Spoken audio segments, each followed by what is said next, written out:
Hello, fish friends. I don't really make videos anymore, but this is one I felt was absolutely vital to make. As most of you are likely aware, a situation has evolved over the last several days in which Visa, Mastercard, and other banks and payment processors have colluded with an activist company known as Collective Shout for the purpose of banning not safe for work games from platforms such as Steam and itch.io. Needless to say, we cannot allow these unelected bureaucrats and activists, who, by the way, have fully supported truly objectionable media in the past, such as the movie Cuties, to have any power to decide what we are allowed to spend our money on. Make no mistake, this is not a battle for morality or to save the minds of gooners, but a push for control. They have not only targeted 18-plus games, but also games such as Detroit Become Human for depictions of child endangerment, and RimWorld, presumably because of its fictional war crimes and general hilarious awfulness. This is a battle for control over what you are allowed to consume, regardless of its legal status. There was no vote, no consensus, no discussion.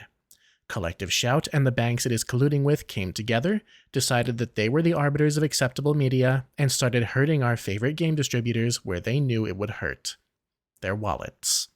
So what can we do? I can't speak for people outside of the US, but if you are an American citizen like me, there is hope. There is an act currently in Congress introduced February 4th, 2025, which addresses this very issue. The Fair Access to Banking Act. Quote, "This bill places restrictions on certain banks, credit unions, and payment card networks if they refuse to do business with a person who complies with the law. Restrictions would include prohibiting the use of electronic funds transfer systems and lending programs, termination of an institution's depository insurance, and specified civil penalties. Banks and other specified financial institutions are allowed to deny financial services to a person only if the denial is justified by a documented failure of that person to meet quantitative, impartial, risk-based standards established in advance by the institution. This justification may not be based upon reputational risks to the institution. The bill establishes the right for a person to bring a civil action for a violation of this bill." What this means is that payment processors will only be allowed to deny service if the content being distributed violates the law, and decisions to pull financial services from a business cannot be based upon personal opinions about the subject matter in question. The key phrase here is, "This justification may not be based upon reputational risks to the institution." Visa's primary argument in this entire debacle has been that the sale of 18-plus content by their business partners is somehow detrimental to their reputation, which really isn't true. It sure hasn't stopped them from supporting book retailers who sell 50 Shades of Grey or A Song of Ice and Fire, both of which depict forms of sexual abuse. And once again, Collective Shout has demonstrated that it is perfectly willing to support movies depicting real children in sexual situations, while telling you that your silly game about a robot child with an abusive father is somehow worse than that. It's little wonder that Collective Shout is now in damage control mode, shutting down its social media accounts, blocking its opponents, and walking back on several of its statements. I don't see this charade going on for long, but we can't let up on the pressure.